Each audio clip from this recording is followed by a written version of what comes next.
एक महीने से मनीषा की बार बार पिटाई की जा रही थी, बार बार उसको टॉर्चर किया जा रहा था। मनीषा केस में हर दिन एक नया खुलासा हो रहा है।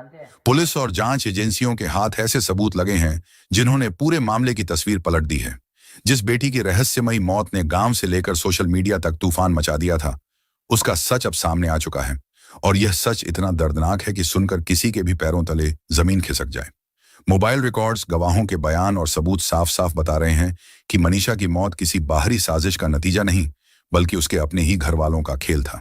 जी हाँ, उसकी माँ, उसके पिता और उसका मामा। महीनों तक उसे घर के अंदर मारा पीटा गया, दबाव डाला गया और मानसिक रूप से तोड़ा गया। आखिरकार उसी जुल्म ने उसकी जान ले ली। यह कोई अफवाह या अंदाजा नहीं, बल्कि ठोस सबूतों से जुड़ा सच है। सोशल मीडिया पर सच्चाई अक्सर वहीं छिपी रह जाती है जहां कोई देखना नहीं चाहता। मनीषा की कहानी इसका सबसे बड़ा सबूत है। आज इस वीडियो का मकसद सिर्फ एक है, मनीषा की असली सच्चाई आपके सामने लाना। क्योंकि अगर सच सामने नहीं आया तो न्याय की लड़ाई अधूरी रह जाएगी। मनीषा के गायब होने के बाद उसके पिता ने मीडिया को बताया था कि 11 अगस्त को वह नर्सिंग कॉलेज के लिए निकली थी, लेकिन अचानक गायब हो गई। 2 दिन बाद 13 अगस्त को उसकी नहर के किनारे खेत में मिली, जहां आमतौर पर लोग कम ही आते जाते हैं। सोशल मीडिया पर उसकी तस्वीरें वायरल हुईं और परिवार ने कई तरह के दावे किए, जिससे जनता में आक्रोश फैल गया। लोग सड़कों पर उतर आए, आंदोलन होने लगे और राजनीति भी इसमें कूद गई। हर कोई अपनी अपनी बात कहकर इस घटना को अपने हिसाब से प्रचारित करने लगा। लेकिन हकीकत कुछ और ही थी। असल में मनीषा लंबे समय से एक लड़के से प्यार करती थी और उसी से शादी करना चाहती थी, मगर वह लड़का नाबालिग था और शादी के लिए तैयार नहीं था। परिवार को यह बात मालूम हो गई, तभी से घर में तनाव शुरू हो गया। तो 1 महीना पहले मनीषा उसके पिताजी के द्वारा पकड़ी गई किसी होटल में, और उसके पिताजी ने संजय ने उसकी घर ले जाके बुरी तरह पिटाई की। इसके बाद से मनीषा पर लगातार दबाव बनाया जाने लगा। घर वाले उसे बार बार डांटते और मारते, माँ भी उसे ताने देती, मामा भी उसे डांट फटकार लगाते। यह सिलसिला चलता रहा और मनीषा अंदर ही अंदर टूटती चली गई।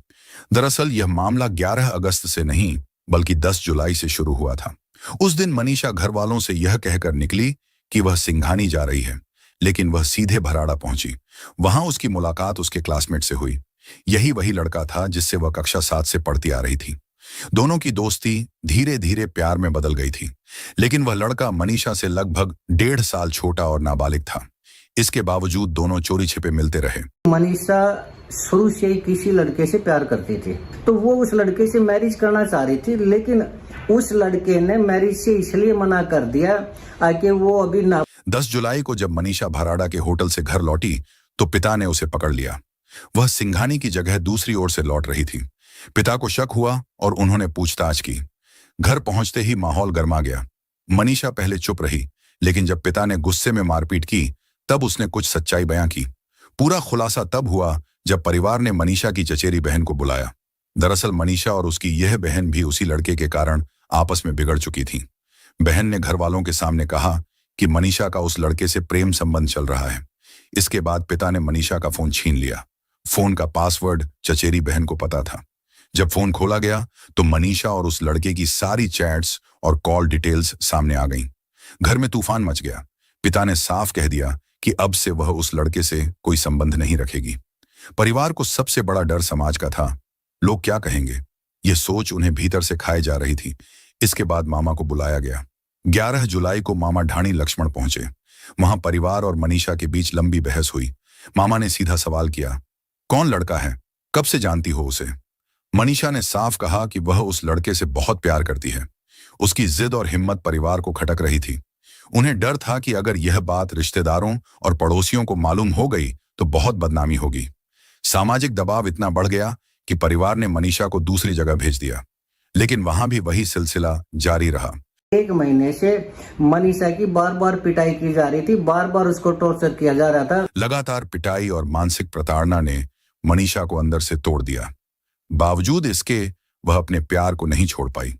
5 साल से ज्यादा का रिश्ता था, जिसे भूलना उसके लिए नामुमकिन था। हर बार जब घर वालों को शक होता कि उसने लड़के से बात की है या मुलाकात की है, तो उसे बुरी तरह मारा जाता। परेशान होकर मनीषा ने फैसला कर लिया कि वह उस लड़के के साथ भाग जाएगी। लेकिन जब उसने शादी की बात रखी तो लड़के ने साफ इनकार कर दिया। उसने कहा कि वह नाबालिग है और अभी शादी करना संभव नहीं। यह सुनकर मनीषा और ज्यादा टूट गई। उसके बाद दोनों के बीच झगड़े बढ़ने लगे। लड़का धीरे धीरे दूरी बनाने लगा, जबकि मनीषा उसे और ज्यादा मनाने की कोशिश करती रही। यह रिश्ता इतना तनावपूर्ण हो गया कि मनीषा ने सोच लिया, या तो शादी होगी या वह देगी। 10 अगस्त की रात दोनों के बीच लंबी बातचीत हुई।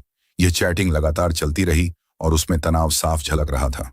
मनीषा रोते हुए कहती रही, मेरे घर वाले मुझे रोज मारते हैं और अब तुम भी मेरा साथ छोड़ रहे हो। मैंने सबके खिलाफ जाकर तुम्हें चुना। अगर तुमने भी साथ नहीं दिया तो मैं जिंदा नहीं रहूंगी। लड़के ने कहा कि वह नाबालिग है, शादी अभी मुमकिन नहीं। 2 साल बाद वह तैयार होगा। लेकिन मनीषा इतना इंतजार करने वाली नहीं थी। घर का रोज रोज का जुल्म उसे तोड़ चुका था। यही असहमति झगड़े में बदल गई। पुलिस के पास उनकी चैट्स का रिकॉर्ड है। उसमें मनीषा साफ कह रही थी कि अगर लड़के ने साथ नहीं दिया तो वह खा लेगी, और यही हुआ। 11 अगस्त की सुबह मनीषा ने घर वालों से कहा कि वह नर्सिंग कॉलेज जा रही है, फॉर्म भरने और एडमिशन की बातें करने। पहले वह रोज की तरह अपने प्ले स्कूल पहुंची, जहां वह पढ़ाने का काम करती थी। करीब दोपहर बाद वह स्कूल से निकली। सीसीटीवी में उसकी तस्वीर कैद हुई। थोड़ी ही देर बाद वह पास की एक दुकान में भी नजर आई। यहीं से उसने 1 लीटर कीटनाशक खरीदा। दुकानदार ने सोचा कि शायद यह दवा उसके पिता ने मंगवाई होगी, इसलिए उसने बिना कुछ पूछे दवा दे दी। उसने बाद में पुलिस को बयान दिया कि उस समय मनीषा बिल्कुल सामान्य लग रही थी। किसी को शक नहीं हो सकता था कि वह इतना बड़ा कदम उठाने जा रही है।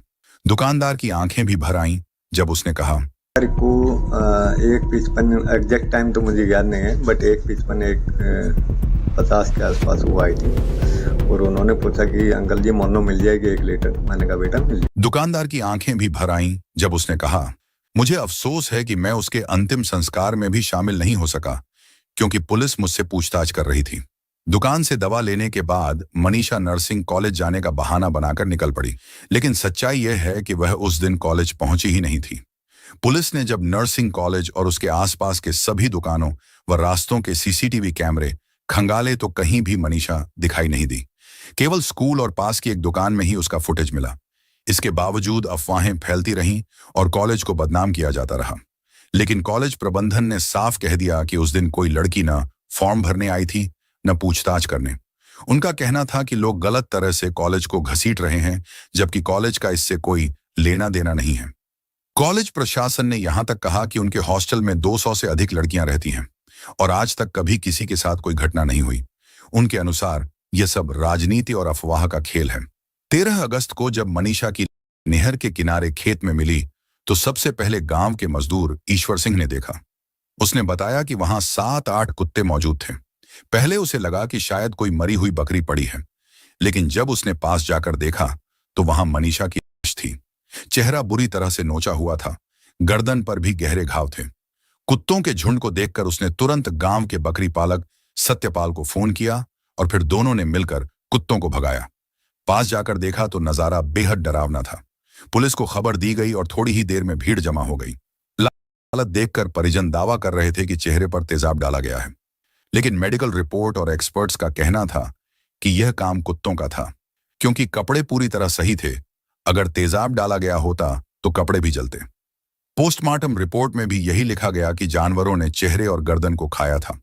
दरअसल मौत 11 अगस्त की रात ही हो चुकी थी और अगले दिन सुबह कुत्ते वहां पहुंचे थे। चूंकि पूरा शरीर कपड़ों से ढका था, सिर्फ चेहरा और गर्दन खुला था, इसलिए जानवरों ने वही हिस्सा खाया। पुलिस को मनीषा नोट भी मिला और यही सबसे बड़ा सबूत साबित हुआ।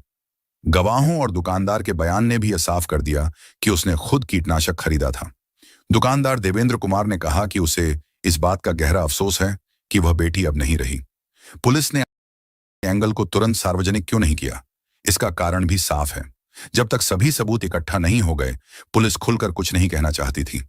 लेकिन जैसे ही रिपोर्ट आई, गवाहों के बयान आए, सब कुछ स्पष्ट हो गया। जब परिवार और कमेटी वाले 5 दिन तक अंतिम संस्कार नहीं कर रहे थे, तब पुलिस ने पिता संजय और कमेटी के सदस्यों को सारे सबूत दिखाए। सबूतों के बेस पे ही उसने संजय को ये कहा था कि चुपचाप इसके वो अंतिम संस्कार कर दो, धरने प्रदर्शन को खत्म कर दो, नहीं तो हम पब्लिक को ये सबूत दिखा दें। संजय डर गया और उसने मीडिया में भी कहा कि वह पुलिस की जांच से संतुष्ट है और जल्द ही बेटी का अंतिम संस्कार करेगा। लेकिन बाद में उसने एक मार्मिक वीडियो बनाकर कहा कि पुलिस ने जबरदस्ती उससे यह कहलवाया था। उसने यह सब इसलिए किया ताकि जनता की सहानुभूति पा सके और अपने ऊपर से शक हटवा सके।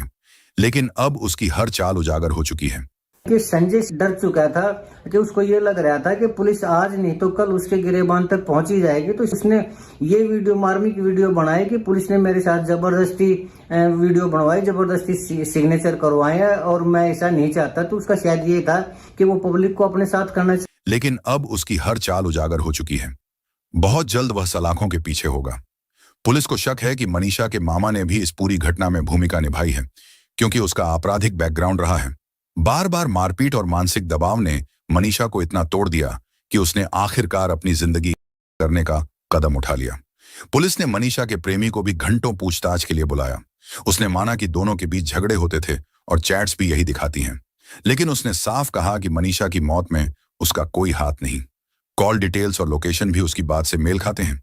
इसी बीच राजनीति भी इस पूरे केस में कूद पड़ी। कई नेता और संगठन यहां पहुंचे। मंच से भाषण हुए, लोग माइक लेकर जज बनने लगे।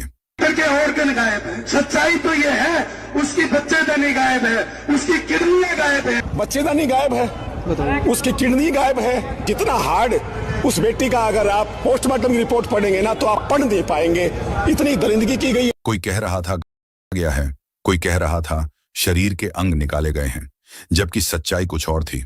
मनीषा की 9 दिन तक अंतिम संस्कार के बिना पड़ी रही, क्योंकि राजनीतिक लोग और कमेटी बार बार परिवार पर दबाव डालते रहे।